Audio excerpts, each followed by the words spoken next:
How to install toner cartridge in Samsung Xpress M2070W.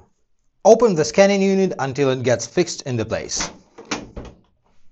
Then stick your finger into the notch on the right side and open the cartridge access door, and also fix it into place, like this.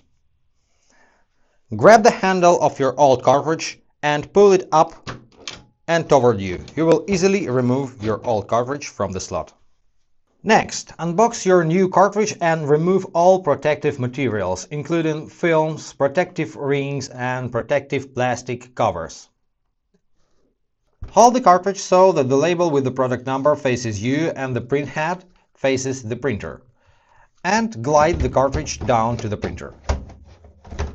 And then slightly push until it clicks, like this. Then close the cartridge access door, and finally close the scanning unit. And continue using your printer. Thanks for watching.